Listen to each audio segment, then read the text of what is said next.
Olá pessoal, tudo bem? Vamos agora estudar os espelhos esféricos. O que é um espelho esférico? Nós temos aqui a obtenção da calota esférica. Como é que nós vamos obter? Temos aqui uma esfera, tá? E um plano que secciona, ou seja, que secciona essa esfera, ou seja, corta essa esfera. Cada uma dessas partes aqui, restantes após o plano seccionar a mesma, cada uma delas nós chamamos de calota esférica. Vamos destacar essa menor aqui, ó. Nós temos essa calota esférica aqui, obtida desse plano cortando a esfera. Daí, nós temos que um espelho esférico é qualquer calota esférica polida e com alto poder refletor. Então, nessa camada aqui, ó, essa calota esférica, nós vamos depositar a camada metálica, certo? Para que a gente possa obter, assim, uma superfície refletora. Podemos fazer isso de duas formas, tá? Que nós vamos ver logo mais, os dois tipos de espelho.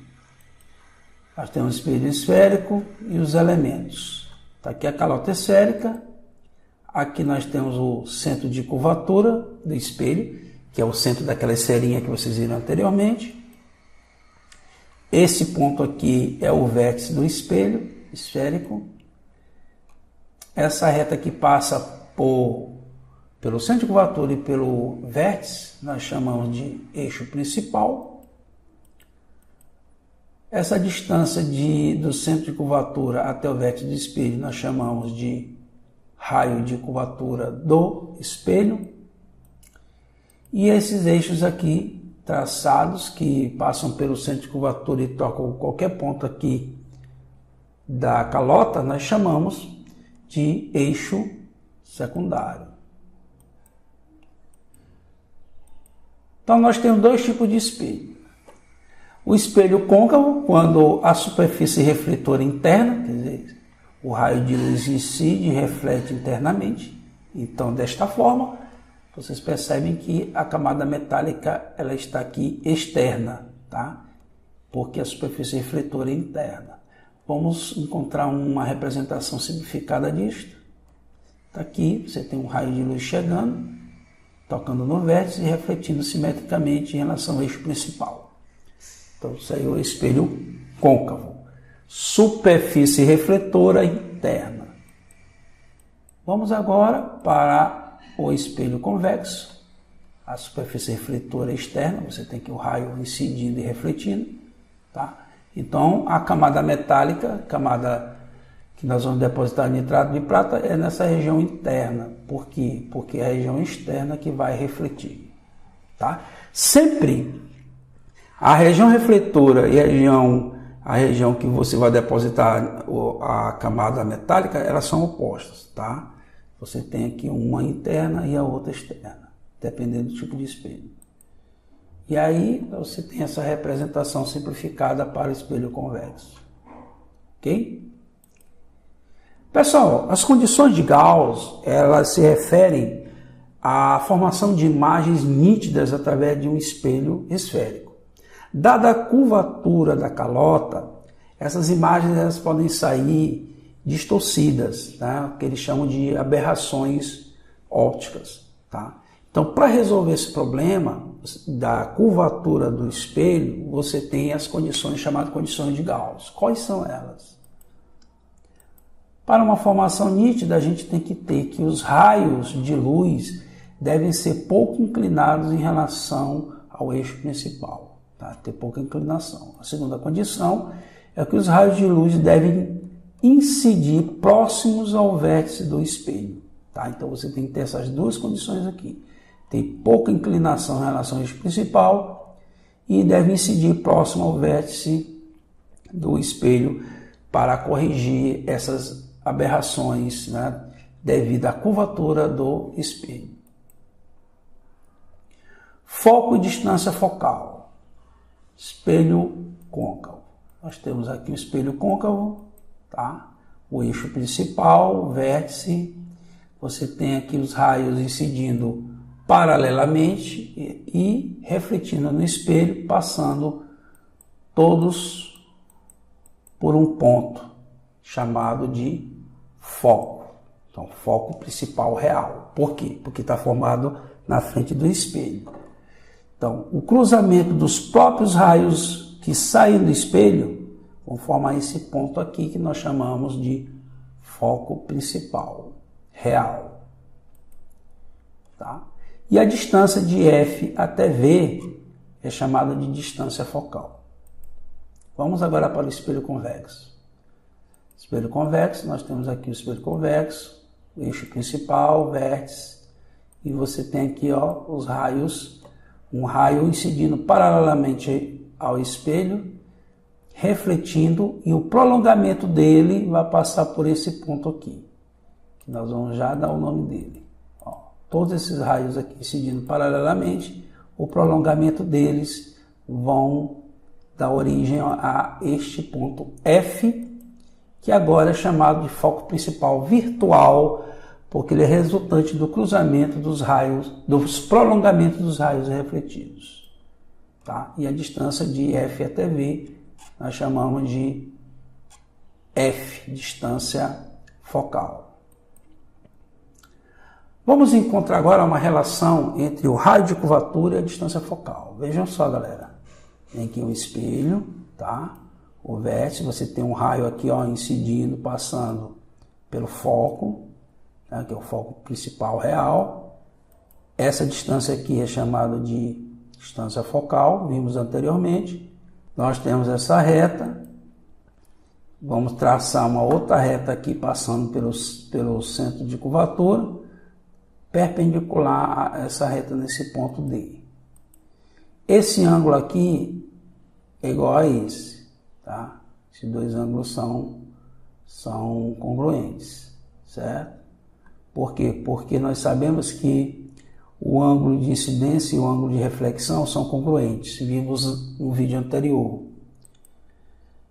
E aí, como esse raio aqui é paralelo ao eixo principal, esses dois ângulos aqui, esses dois ângulos são congruentes, tá? São ângulos alternos internos. Resultado lá da geometria, ok? E aí nós temos essa distância de F até D com a mesma medida dessa distância aqui de C até F, tá? Certo? Porque esse aqui é um triângulo isósceles, né? Esses dois ângulos são congruentes, então esses dois lados são congruentes. Como F é o raio, a distância focal, essa distância aqui é igual a essa. Tá? Daí, aqui, se aqui é F, aqui também é F. Aqui é o centro de curvatura. Então, o raio vai ser 2 vezes F. Tá? Então, esse é o resultado que a distância do centro de curvatura até o vértice, centro de curvatura, que é a distância de C até V, tá?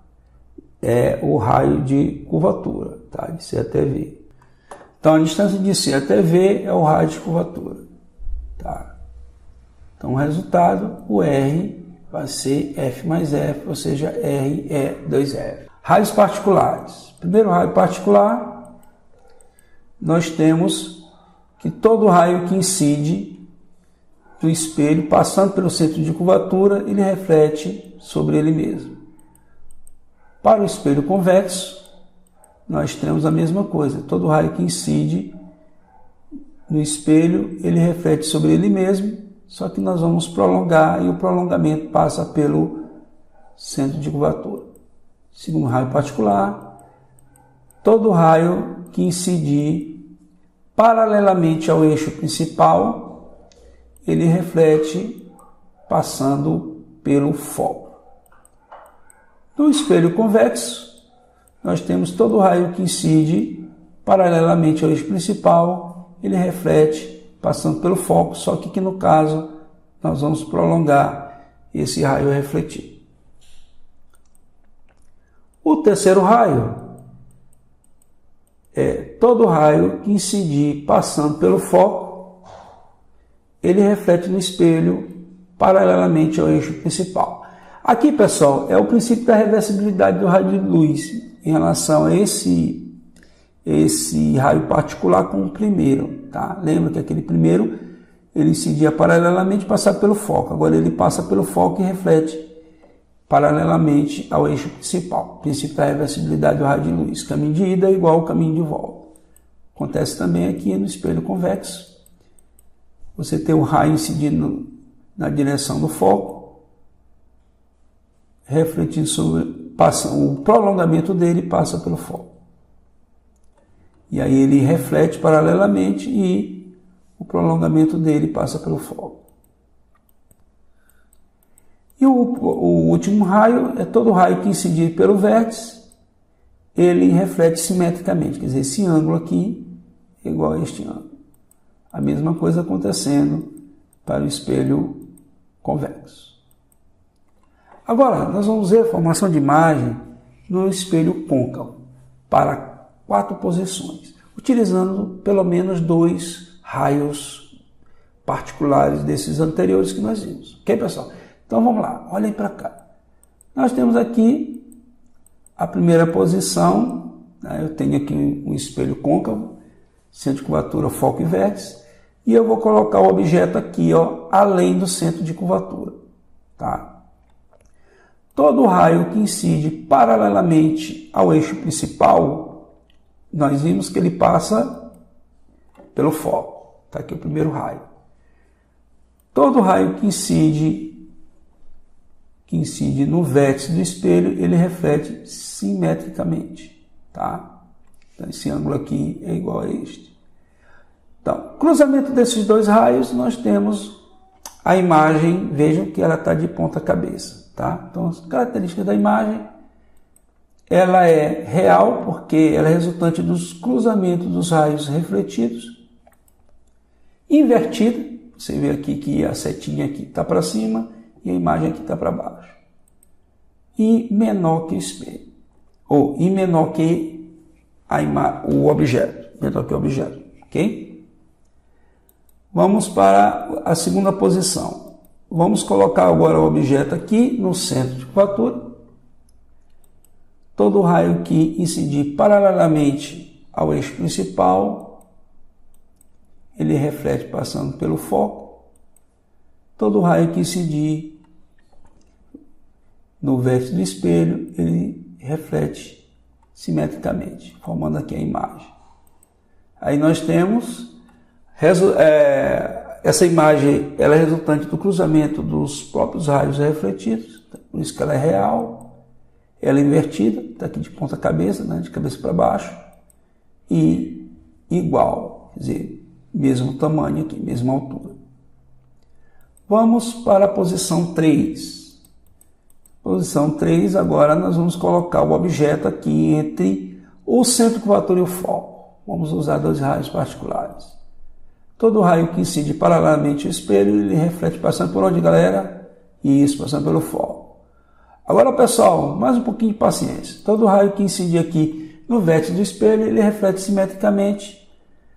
E dando aqui o cruzamento dos raios, vão formar a imagem real, invertida e maior. Vamos para o último caso do espelho côncavo.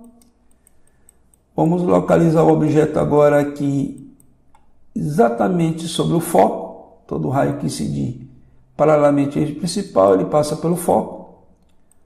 Esse outro raio aqui que incide no vértice, ele reflete simetricamente. Agora veja neste caso que esses 2 raios refletidos, por máximo que você cruze aqui, esses raios não vão se cruzar. Então não há formação de imagem, nós chamamos isso de imagem imprópria. Tá? Então a imagem está no infinito. Daí nós temos a imagem imprópria para este caso. Esses são os 4 casos para o espelho côncavo. Vamos agora para o espelho convexo.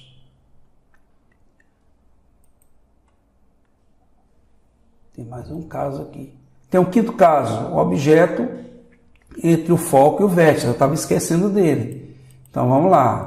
Você tem aqui o centro de curvatura, o foco e o vértice, e o objeto agora ele está entre o foco e o vértice. Vamos usar 2 raios particulares. todo raio que incide paralelamente ao eixo principal, ele vai refletir passando pelo foco. Todo raio que incidir passando pelo centro de curvatura, ele reflete sobre ele mesmo. E nós vamos prolongar esses dois raios, esse primeiro raio aqui e esse segundo, formando a imagem lá atrás do espelho. Vejam que agora você tem a imagem sendo formada pelo cruzamento dos prolongamentos dos raios que saem do espelho, os raios refletidos. E aí nós temos o que nós chamamos de imagem virtual. Ela é direita, que não é ponta-cabeça, não está de cabeça para baixo, né? E maior que o objeto. Esses são os 5 casos para o espelho côncavo. Vamos ver agora o último caso, que é para o espelho convexo. Então vamos lá, tem um espelho convexo, os elementos aqui são os mesmos. Eu boto o objeto agora aqui na frente, né, na frente do espelho. Vou usar o raio que incide paralelamente ao eixo principal, refletindo, passando pelo foco, prolongamento dele. Agora eu tenho um raio que incide na direção do centro de curvatura, ele reflete sobre ele mesmo, traçando aqui o prolongamento, nós temos a imagem menor. Tá? Então vamos lá, característica da imagem virtual, direita e menor. Pessoal, fiquem de olho nas próximas dicas, que nós temos um macete para gravar todas essas características que vocês não vão ter tempo de fazer essas construções lá na prova. Então nós vamos ter uma dica bacana aí na live de um macete para vocês guardar essas imagens aí sem ter que construir. E aqui a gente conclui essa aula. A segunda parte desse vídeo nós vamos fazer um estudo analítico sobre as imagens, tá? E aí nós vamos resolver algumas questões de cálculo envolvendo espelhos côncavos e convexos. Um forte abraço a todos.